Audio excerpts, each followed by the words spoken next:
Good afternoon, everybody. Now, this session is all about you getting close to Aaron. So I'm going to ask Aaron a few questions to get going, but basically this is more of a Q&A session between you and Aaron, with me jumping in sometimes. And the first thing is that I'm so thrilled to see such a big audience. And so I'm going to take a photograph of you all, and I'm going to send it back to the Nobel Foundation offices in Stockholm so they can see what this is all about. So please say Nobel Prize all together now. Fantastic, got you. Thank you very much. By way of introduction, Aaron, you, as I think probably everybody has looked up and knows that you are one of the 2004 Nobel Laureates in chemistry for a very fundamental discovery, discovering a fundamental mechanism of biology, ubiquitin-mediated protein degradation. But you didn't start as a fundamental biomedical researcher.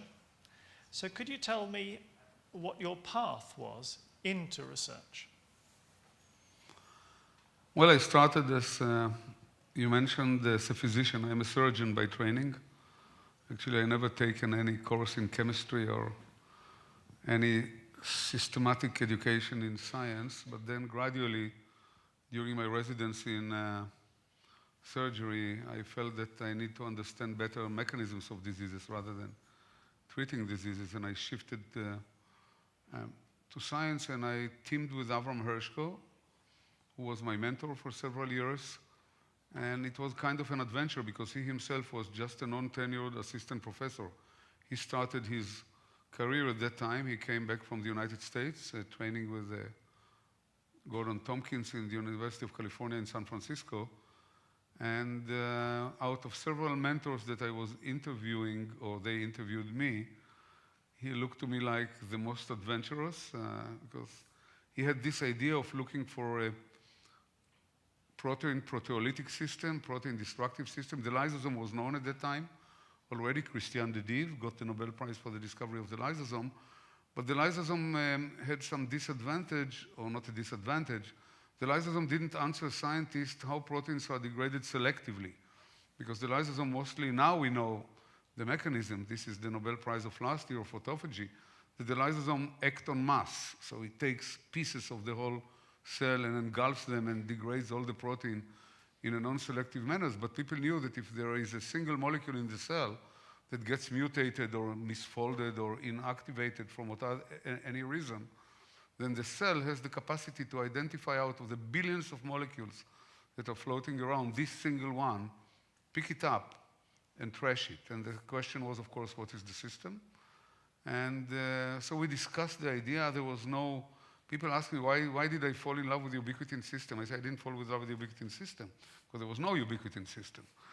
So I like the idea of starting some adventure of looking for something elusive. And it took us 2 years to get the first hints that it exists there. And this was the sign for me to abandon medicine for good. And I stayed in science ever since. When people ask me, how did I come to the idea to work on proteolysis, I say, it's not me, it's my mentor. But you need to choose the right mentor and to work with him. And it's quite a brave decision. I imagine that your parents were thrilled that you were becoming a surgeon, a nice, safe career, a good career, and then to abandon that for the chance career of chasing an elusive problem. Yeah, it's right. At that time, my parents passed away, but I had a brother, and he also doubted my sanity. But it's not only him. Actually, the more humoristic or tragic, it depends on the eyes of the beholder, was of my chairman in surgery. Because when I came to him and I said, enough is enough, he thought that I need some rest. And he offered me all kinds of types of helps, of assistance. And I thought that I was an okay surgeon. At that time, we still didn't know anything about peptic ulcer, so Helicobacter pylori was still far away. So most of the general surgeons dealt with peptic ulcers. I mean, this was like 80% or 70% of the burden. Stopping bleeding, operating different kinds of operations, vagotomy, selective vagotomy, supraselective vagotomy, partial gastrectomy. I don't want to bother you with all this jargon, but cancer, ulcer patients were like the heavy bulk in the middle. And he promised to send me to fellowship in the United States and coming back, but I refused all that. And ended up with Avram, and together, actually, we brought it to the surface with the help of Ernie Rose in Philadelphia, because both of us are physicians, and physicians have some advantages but many disadvantages. We didn't understand anything in protein chemistry, and the ubiquitin system, it's a very cumbersome system where ubiquitin is being conjugated to substrates, and we had a huge gap in understanding the chemistry. And Ernie Rose was the one that took us through. We've spent a lot of time in Philadelphia, in the Fox Chase Cancer Center, so this is a prime example of also of international, unbiased, really curiosity-driven collaboration. And so that's the story: a student, a mentor with an idea, a collaborator on the other side of the ocean. It worked well. What was it about Avram that was so appealing as a mentor? Avram is a superb biochemist. He's a very good biochemist. And I liked him, and I liked the way that he approached things. And I learned a lot from him, mostly to be very focused, not to be, to hold to the bone. If you are a dog and you hold into a bone, he always warned me never to open my mouth. Because if you open your mouth, the bone falls. So to stick to it. The idea is to stick and to be focused and to persevere. And a good mentorship, if you follow the history of Nobel Prizes, but not only Nobel Prizes, Nobel Prizes is an extreme of success in science. You'll see that it's going in succession. Look at Mike Brown and Joe Goldstein. LDL, statins, cholesterol. I mean, they trained with Nobel Laureates. They trained, and Stan Prusiner, and the Prion, and the others. So it goes in succession, Either good people take good students, or good students learn from good people. I don't know how it really works, but you see it's going in the family, in a chain. So it is working. There is something into the system, that it's not just random or eclectic. There are people that know what they do, and I was lucky to be with them. And then I went to MIT. It's always very good to be in good places. I mean, I always tell students, be in good place. And MIT there is nothing like MIT. I don't know any other institution, with all due respect, Oxford, Cambridge. They are very good. But MIT is something like out of space. And I trained also with an excellent biologist there. And again, you're in a good environment that gives you the freedom, but there is always advice around, and the tools are around, and the postdocs and the graduate students. So there is something into these institutions, in the DNA, in the spirit of excellence. And You mentioned Avram saying, don't open your mouth because you'll drop the bone. But in a way, you do open your mouth a lot, because collaboration and telling people things is important, isn't it? Right, but you need the right collaborators. When you're looking for an expertise, you need the right expertise. And nowadays, science has become so complicated. You need many people around you. Imaging is a field of itself. And imaging has become a field of itself. And computational biology and informatics is a field of itself. And animal modeling is a field of itself. So you need really, now more than then, you really need teams. But the teams need to, you have to leave your ego out of the room when you enter it, because each brings its own expertise, and so you're not working with people that don't know what they do. Each of them really bring to the collaboration an essential part of the knowledge, and so we need to respect one another, to know how to work with one another, and this is an art of itself, because scientists have their own ego. This is So, and then the competition on accolade, you know it maybe better than I do. The competition on recognition, on prizes, memberships in academy, and so on and so forth. But there is no way we'll have to rethink science in the future. Maybe even the Nobel Committee will face some problems about the rule of three, that only three can share it. I mean, but that may happen rather soon, I think. But yeah, collaboration and teamwork is essentially, it was then, and more so nowadays. I think a lot of the young people we speak to as we go around the world with this initiative struggle with that question of how much to tell and how much to hold back. And naturally, they want to tell, but a lot of them are told, you know, you need to hold on to your data. It's a very difficult problem. Yeah, it's a real issue. Of course, with pharma company, you are protecting your property, so that's a different ball game.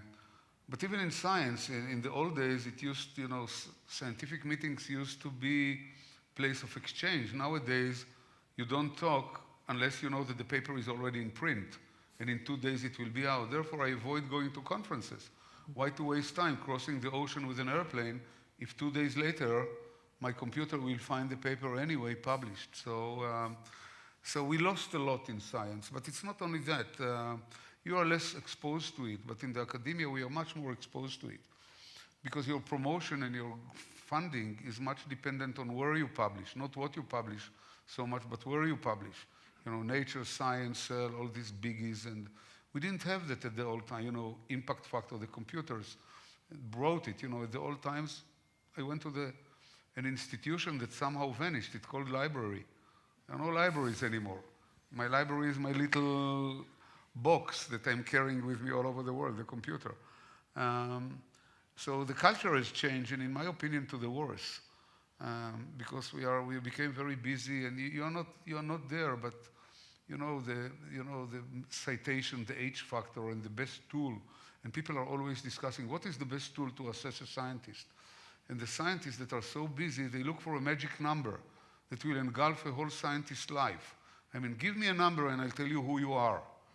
I don't want to see you, I don't want to know you, I don't want to hear you, don't bother me, don't waste my time, just give me a number.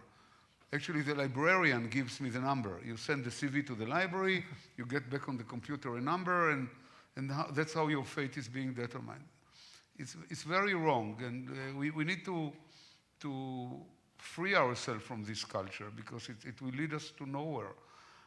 Because we don't talk to people, we don't understand their ideas. From time to time, it takes time to bring an idea and to publish. I want to tell you that our founding paper, the paper that founded the ubiquitin system, was published in a no-name periodical in BBRC, in Biochemical and Biophysical Research Communication.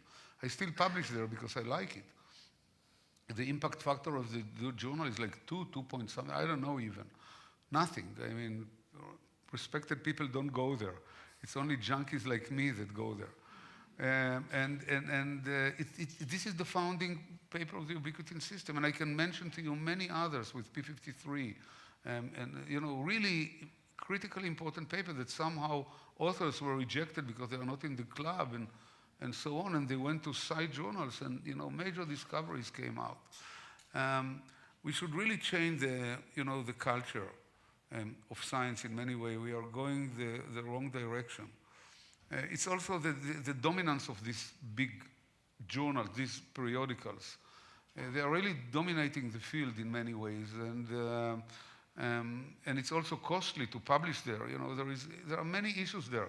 You know, my library in the university spends $25 million a year. $25 million a year to buy the product of my research, not me, to buy the products of research. So the taxpayers' money is going for research, because mostly the world research is carried out on the shoulders of the taxpayers, public universities, institutions, and so on. And then I have to pay $25 million in order to read what I wrote. And that's going to private publishers, to Springer, to Elsevier, to all those. We should really think big of what to do, because the negative impact of the current publishing culture is horrendous, both on science itself, impact factor, all these bibliometrics, and on the finances of the universities, and on the public money. So there are many things to be said about it, but that's well beyond the question that you asked me. I want to open out to others in a minute, but just last thing, on your personal story. So when the ubiquitin work was really going very well, when did you first begin to sense that you were really at the top of the scientific game, and that, you know, things were coming your way? I think that it was, you know, the story developed very slowly. Initially, people didn't believe in that. That's always what you encounter. You know, that's protein that modifies another protein. And then people said that it's not important because we started with reticulocyte, we started with a maturing red blood cell. So people told us it's not universal, it's not biology, it's a niche in differentiation. And then people said it's not important because it's degradation. Who cares about degradation? I mean, the whole world was still entrapped with the central dogma of biology, the DNA, RNA, protein model, Watson and Crick, the double helix, transcription factor came at that time. But I think that it was almost 15 years later, toward the late, almost 20 years later, toward the mid-90s, that people started to discover diseases that are related to it, and some companies went to do drugs. Actually, it was a small Boston-based company that started it. It was Millennium that started the whole story, and they developed the first proteasome inhibitor, Valcade, bortezomib. So when diseases started to come into the subject, and the first drug, so mid to late 90s, then people started to recognize that it's important, and then we started to get some accolades, and I think the very late 90s and early 2000s, it's boomed. Must be a particular... But it took time. It took like almost 20 years for real recognition. There must be a particular satisfaction in holding on to a bone that long and having things come right. Extraordinary. Well, in retrospect, it's a satisfaction, but initially it was some, I wouldn't say suffering, but we were, it has two sides, because initially we were alone. I mean, we were really alone, so it has advantages and disadvantages. You don't have competitors, because nowadays everybody jumps on what people feel that it's important, they jump on it. So at that time, nobody jumped. So we had a window. Basically, we laid down the ubiquitin system by ourselves. The E1, I don't know if you know the biochemistry, but it doesn't matter. All the enzymes, E1, E2, protein, everything we did ourselves. No interference. So there was no doubt about the founding group. But being alone, it's frightening a little bit because you say, okay, 1 paper, 2 papers, 10 papers, you're still alone. Maybe they are right. It's not important. And we shall be left in some corner of biology. We know that it's new, that we are right, that it's not an artifact. But whether it's important or not, you never know. It can be some forgotten niche. So it's frightening. We are not invited to conferences, and so it was a little bit difficult. But I think that once recognition came, it was okay. But there was, I wouldn't say suffering, it's adventure, but then doubts, and it's going back and forth. Yeah. I think it's more. But I believe that we are not unique. I believe that it's the same if you hear other units. If you hear the stories of many major discoveries, I'm not talking about Nobel Laureates, scientists like human beings, they are skeptical, they are conservative, they are not ready to accept an idea immediately. It takes them time to digest. It's always the case. I'm not, in retrospect, I'm not surprised. Come back to that. But any questions? Yes, please. Do we hear? Hello, Professor. My name is Edio. I am a hematologist, and for me, it's a special day. I have a special admiration for your work. Actually, it's the second time I had the opportunity to meet you. The first time was in a meeting with Millennium, and I would like to share with you that this is very important for patients. In name of hematology in Brazil, in name of the patients, I would like to thank you very much for your discovery, because you were able to change the natural history of multiple myeloma. And when I was a medical resident in São Paulo University, multiple myeloma was a big challenge for me, because we don't have any possibility to treat this patient. I lost a patient with 28 years old that we had to do the bone marrow transplantation, allogenic bone marrow transplantation, because at this time, in 1999, the only possibility that we had at this time was bone marrow transplantation. But bone marrow transplantation was associated to high mortality. Until now, this is associated to high mortality. So for me, this is impressive in my career was exactly multiple myeloma. And for me, it's a special honor to be here exactly in front of you. I had opportunity to see you in a meeting with Millennium, but now at that time, we don't have actually time to understand your discovery. But 10 years later, this opportunity was in 2006. More than 10 years later, we have not only the quality of life for these patients, but the opportunity to the development in terms of R&D in multiple myeloma. When you go for American Association Hematology, for example, you had opportunity to see a lot of investments related to multiple myeloma. And I'm sure that this was exactly because of your work. After your work, exactly, we had other proteasome inhibitors. We had a lot of money invested in R&D, and this population was really put in the real point. So thank you very much.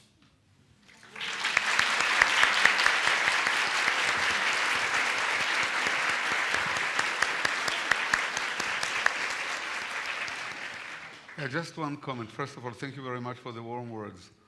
I think that I'm really lucky in many ways because, you know, the Nobel Prize or any accolade is about knowledge, is about discovery. And they don't care whether it was translated. You know, they will give a prize in physics for discovering that the Earth is expanding. So it's important to know where we are, to understand the universe.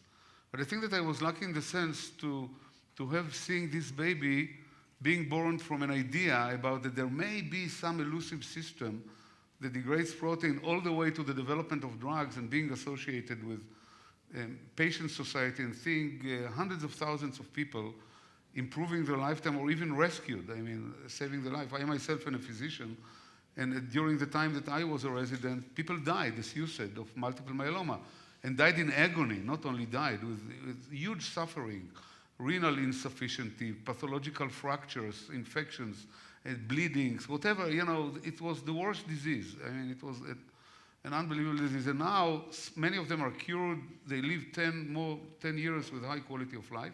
And this is just the beginning, because you failed to mention lenalidomide and thalidomide, which are being added now, and they also work via the ubiquitin system in a completely different mechanism. So now there is the combination between proteasome inhibitor and the ancestor and the children of thalidomide, this cursed, awful drug that came back to life. And again, it's working via ubiquitin ligases and so on. It makes miracles. And that's for hematology. And there will be, and now we are heading towards neurodegenerative disease and Parkinson. I think that the ubiquitin system has not even started to speak yet as far as drug discovery is concerned. The future is bright in front of us. It's being opened exponentially. And let me just tell you a story which related to the Nobel. You were not there because you didn't work at the time. The Nobel Prize is always awarded on the 10th of, Adam started to work later, after I got the prize. The Nobel Prize is always awarded on the 10th of December. It's the anniversary day of Alfred Nobel. And it's always pre-Christmas, but Christmas we cannot change. Christmas is a fixed date, of course.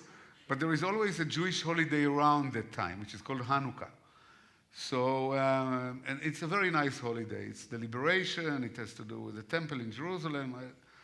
So at that time, the holiday of Hanukkah was falling exactly on that time. And it's always, Stockholm is beautiful at that time.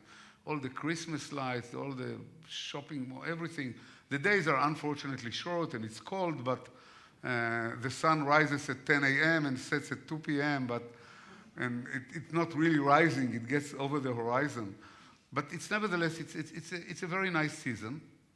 And the Israeli ambassador gave us a party with all the Jewish community and many other ambassadors in his home. He hosted us. And then he told us, Aaron and Avram, I have a gift for you. So I said, wow, a gift? What is a gift? A gift is a box wrapped up nicely with a nice ribbon and so on. And the gift was a walking human being by the name of Oscar Johansson that was actually dying.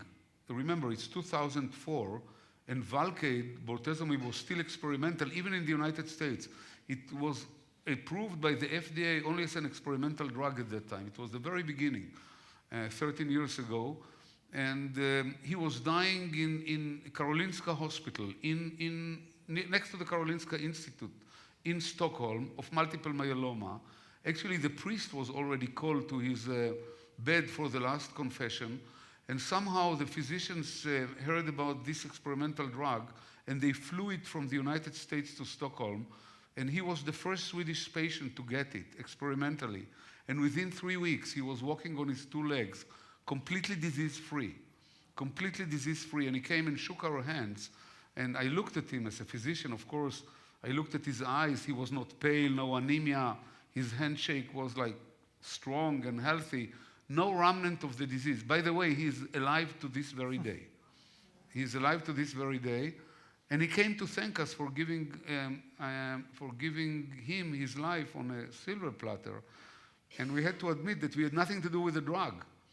We didn't develop the drug. I have nothing to do. Not only that, I don't have any royalties on the drug, nothing. But of course, we discovered the target for the drug. And I think that this is the best lesson of how science should be run. You know, you should let good people do the science. And then the companies, once they see that there is a target, should take it further to develop it. And this is the nice chain that, you know, you have a curiosity, you are driven by curiosity, you discover a system, then there is a target, you continue your basic research, the company takes it and converts it to a drug. And it's a wonderful collaboration between collaborators that don't even talk to one another at times, but this is the way that the world should behave and should run. And this was really a moment of excitement for me, because I said, wow, I left medicine after many deliberations. I left the patients, and here a patient comes in person to thank us for saving his life. This was really, and of course there is a lot of anti-Semitism in Sweden, so this was already also a very bright moment for the Jewish community there. The press was leaving Israel and the Palestinian issue aside for a minute. They got back to it after a day, doesn't matter. But they left us alone for one day, and it was really, but this is, for me, it was really a lesson, a very strong lesson of how science should be run. But thank you very much for your words.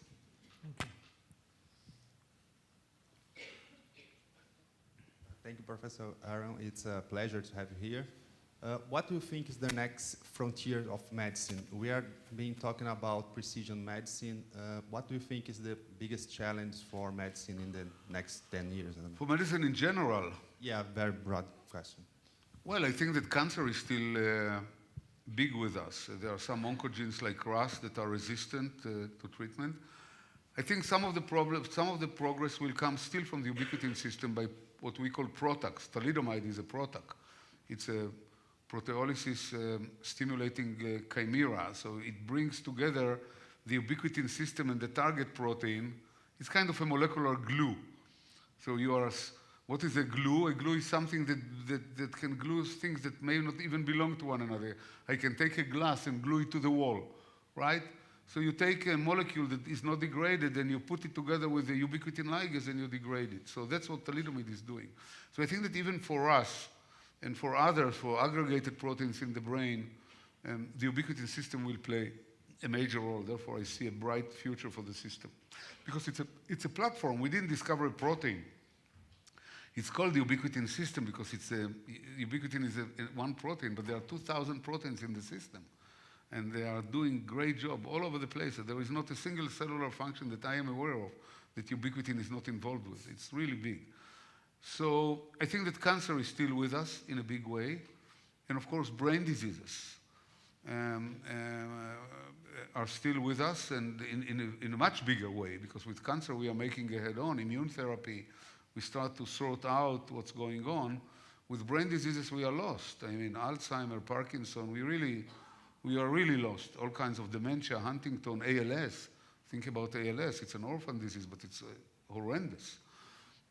Really horrendous disease. So brain diseases are still with us. And we shouldn't forget infectious diseases. We think that they are away, but they are not away. Bacteria are coming back in big way, resistant tuberculosis with AIDS patients that we didn't know before.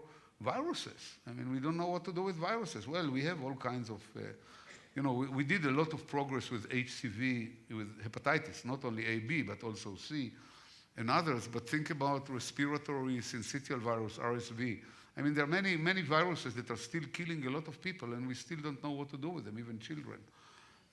Influenza, even influenza. I mean, every winter we have another problem. Hundreds of thousands of people are dying, and the shots, we have to develop them yearly. We don't have a universal shot like we have for polio, for measles, or for other diseases. We haven't solved even the problem of flu yet. We are still fighting with flu. So infectious diseases are still there. I'm not looking to the far remote. I mean, the problems that have been there forever are still there in different ways, and we need to solve them. We do need to solve them. We did make a lot of progress, of course, with heart diseases, with imaging, with devices. We did a lot of progress with devices, stenting artificial valves and so on. So engineering really made huge progress in medicine. With drugs, we are doing okay, but there is still a long way to go. Even with immune therapy, think about melanoma, big progress, huge progress. I mean, major breakthrough. Ipilimumab, all these drugs, but still many patients don't respond. Why they don't respond? Or they relapse. The BRAF, think about BRAF. I mean, they relapse, and even in a worse way, a few months later. So what's going on? Profiling the patients. We need a lot, there is a lot to do, both on the drug development side and on understanding the patients themselves, the genetic repertoire, the epigenetic repertoire, what's going on with the patients. I don't think that we are going to be bored for the next few decades about what to do. With reference to the future of medicine, you've just described what a perfect situation is between basic research and the development of medicines. Do you see any threat to that balance in the future? Do you think that the problem is that universities all worldwide, not only in Brazil, are under heavy financial pressure. And people are after money. They look at their friends from the dot-com industry and they see these exits. In Israel, every day we read an exit. There was a big exit a few weeks ago of a company, Mobileye, that was sold to Intel for $15 billion. A pharma company was sold for $1 billion to a Japanese company just a week ago.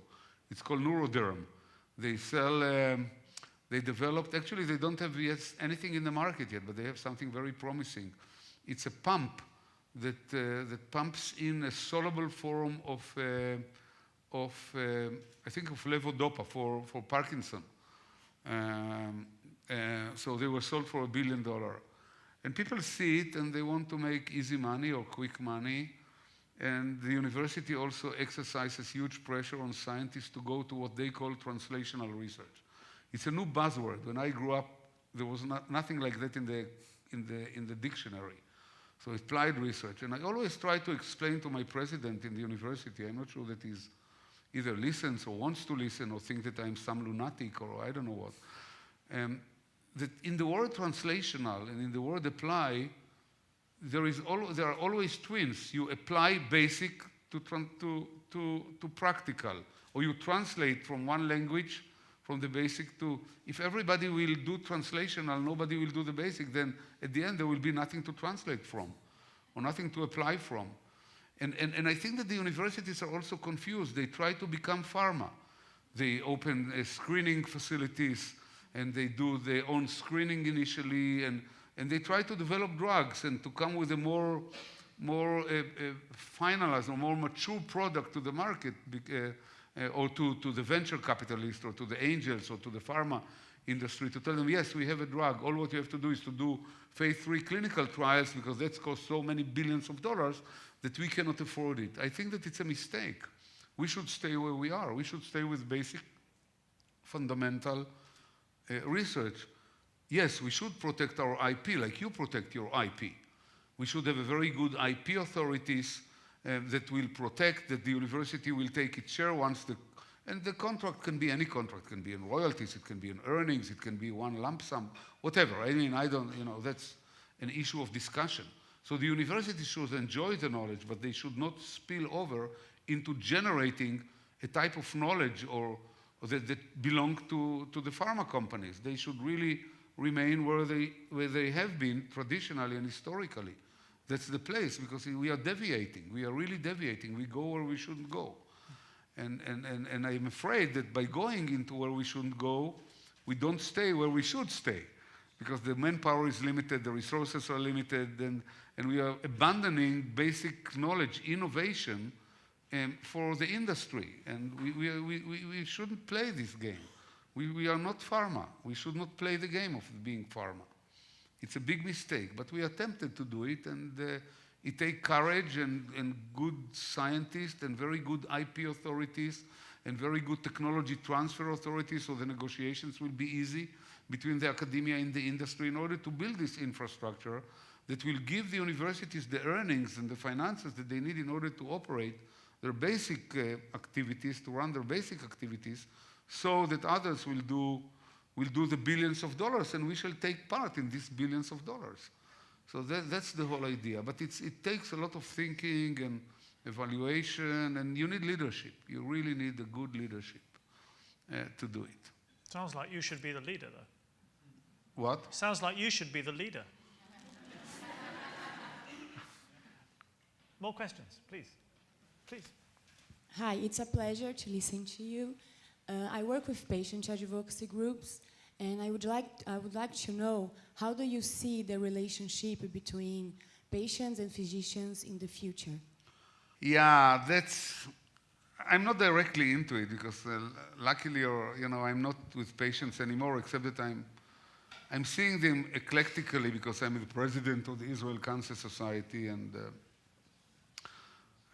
Israel ALS Society, and I'm active in the Israel Myeloma Society. The patients' organizations are great. It's very important that patients will have their own opinion and pressure on governments and funding agencies and pharma companies and so on. This is very complicated because I'm an educator too. I'm working in a medical school, so I teach medical students and they come to my lab. So in the old days, of course, the doctor was all empowered. I mean, the doctor was the king. He knew everything. He was the single authority, and people relied on him for knowledge, for help, for advice, for everything. Nowadays, the roles are changing, and they are more balanced. There is internet. Patients are much more knowledgeable. Even if they are not knowledgeable, somebody next to them will be knowledgeable. They come with information. They have demand. They have to decide. And especially when it's very complicated, when you have to bear children, when you have a disease, what will happen, when you have to get treatment for cancer, but you want to be pregnant, when, like Angelina Jolie that I mentioned in the morning, that had to do a major operation in order to take a preemptive step in order to get rid of BRCA1, of her both ovaries and breast. There is nobody in the world that can advise a woman to do it. We can consult the risk, but we cannot tell a woman, take your breast away, or take your ovaries away. I mean, this is, so the patients must participate. So this is one aspect, that the doctor will have to understand that he's just a consultant. He's part of a group, but he's not the guide of the group. He can consult what he thinks, what are the risks, but then the patient, the family, the friends, the children, whatever, have to take part. But at the end, we are all human beings. And one complaint of patients is that the doctors have become very remote. They become cold, they are technical, they are in hurry because they have so many patients, they explain things in jargon. They are kind of detached from the problem, because at the end we need help. We are human beings. Some of us go to churches, all kinds of churches, Jewish churches, Christian churches, Muslim churches, doesn't matter. Some of us believe in God, some don't. Some don't, but they nevertheless call God for help. So there are many jokes about it, about Niels Bohr. We are human beings, and especially during troubled time, we become even more dependent. And at that time, the physicians are, they are becoming more remote. It's really a difficult issue, because medicine becomes very complicated, the instrumentation.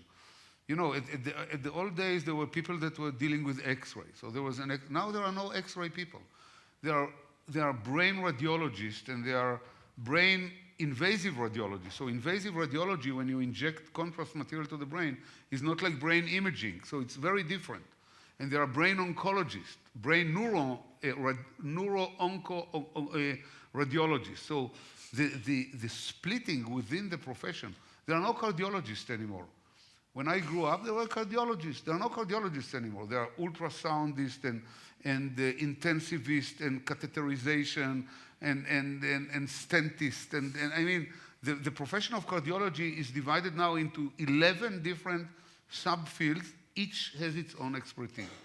So you can imagine that the cardiologist has to explain to the patient the valve and how it works and the advantages of this stent that is a drug-eluting stent versus a drug non-eluting stent, and what it's eluted. Does it elute a proteasome inhibitor, or does it elute rapamycin, or, you know, it becomes hell. And the doctor doesn't have time, and the insurance company gives him less money, and so on and so forth. So this is really a problem. So we may need an intermediate echelon in between the doctor, like social workers, nurses, that will be more educated to do it. For myself, I must tell you, maybe because I'm a physician, maybe because I don't care. I want the best hands. Last year, I had a problem with my neck. I went to the best doctor in the world. I don't care that he will kick me, curse me, doesn't speak to me. I don't care. All I had to know that he's the best, that, you know, that he has a stable hand, and I will get out of the OR in one piece. So there are people that don't care. They want the best treatment. But you are right. It is a problem. Most people do care, and they do need help. And actually, the physicians have less and less time and less patience, and the profession becomes more and more technical. And you can imagine tomorrow that the doctor will have on the desk a little sequencing machine that will do the whole transcriptome or the whole genome in 1 hour, and then he will go into all the charts, and there will be a risk table of getting this cancer and getting Alzheimer and getting that, and then he will have to explain it to the patient and all the preventive steps and so on. It will become even worse. No doubt it's going to become worse. So we may need some intermediate echelon that will take the role of explaining, translating it into a lay language. Not everybody has the ability to understand, to conceptualize what's going on. You're right. I mean, More questions? Okay. Hi, Professor Aaron. I'm Jefferson Assis. I work here to support people in process development. You are very close to complete 70 years old and celebrate, I hope. should I be happy about it or not? Yeah. I consider you a leader in our time, okay? I really heard you about the inspiration and leadership. I'm doing a lot of education, mostly in Israel, talking to children and to young scientists, and also, you know, one common platform that Adam and I share is the Lindau meeting of Nobel Laureate that takes place yearly in Lindau, which is a small, beautiful city in Germany, where Nobel Laureates are meeting graduate students and postdoc, which is the future generation. And then you have an opportunity to really meet them. And I think that you can impact young people if you are eloquent and you explain them in their own language and you talk in their eyes height, and you can impact them. They look for role models. They are, you know, young people are very much lost. They don't know what to do, whether they want to be this, whether they want to do that. And I think that if you are a successful either scientist, doesn't matter, you can be a successful architect, the same. It doesn't matter if you are successful, a pianist, a violinist, doesn't matter. And you talk to young people, and they see that you are a human being, that you are like them. You can make it. Then you tell them, why, if I can make it, you cannot make it.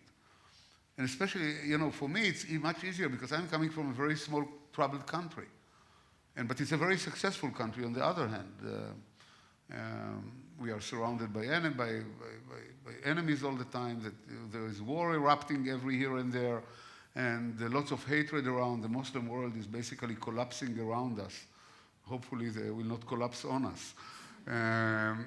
So you say that even in a small country which is not so rich, there are many people, Israel has now 8 Nobel Laureates and very successful universities and excellent people. So you can make it. You can make it. And I think that that's what really is an eye-opener for them. And I see it in Lindau and I see it in high school that I talk. So leadership and direct contact with the young generation is critically important.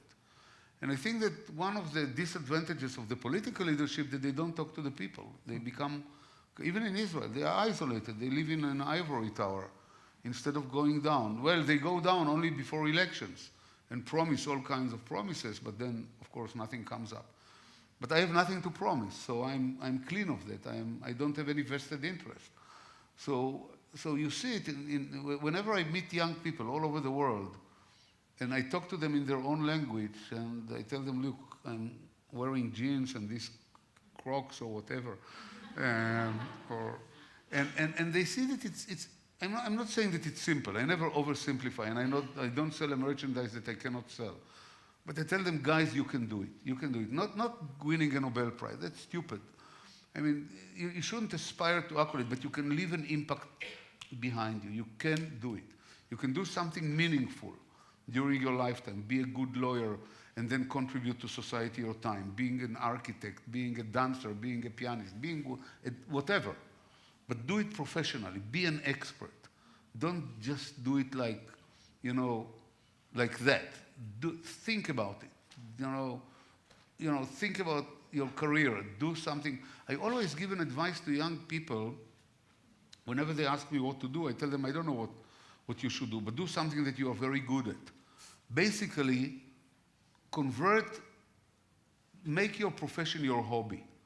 Because if your profession is your hobby, then you must excel in it because you love it. Then you are passionate about it. Then you don't care about the time that is passing. Because people are asking me, what's my hobby? I said, why should I have a hobby?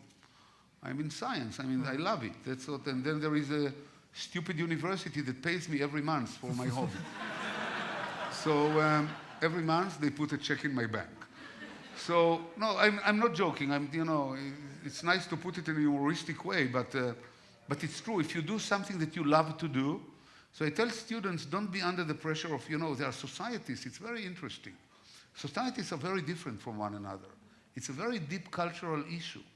If you go to Korea, for example, or to Japan even, it's a very hierarchical society. The parents are extremely strong. If the parent will tell the child in Korea, not North Korea, South Korea. I was in North Korea. It's a different ballgame. If you're the parent to be a lawyer, he has no choice. He will be a lawyer. It's their choice, not his. It's so strong that it's hard to shake. And I talked to the president of Korea, the poor lady who is now Park, who is now in prison. And I talked to the parliament in Korea. I have a speech in front of the Korean parliament, and I explained them what's wrong with the educational system, because they are lamenting all the time. How is it that Korea, that is such a developed country, they have LG and Hyundai and Samsung, and it's the 7th strongest economy. Why they don't have Nobel Prizes? They all the time, they don't know what to do with themselves. They almost commit suicide when they see every Japanese that gets a Nobel Prize bleeds South Korean heart forever. I mean, they suffer from the Japanese. Not only that the Japanese occupied them between the wars. So children are influenced by, and I tell them, when I come to Korea, I'm kind of a pariah. I tell them, don't listen to your parents. Don't listen to them. They are not living your life. Your life is your life. And they're also very much influenced, but that's every youngest. They're influenced by their peers. If they see that somebody is going to study medicine, they also want to do it. I said, close your eyes. Release yourself from the background noise. And think about what you really think you are good at, and then do it. And it's very hard. Of course, I don't believe that if I influence one in a class, it will be a miracle. But I try nevertheless.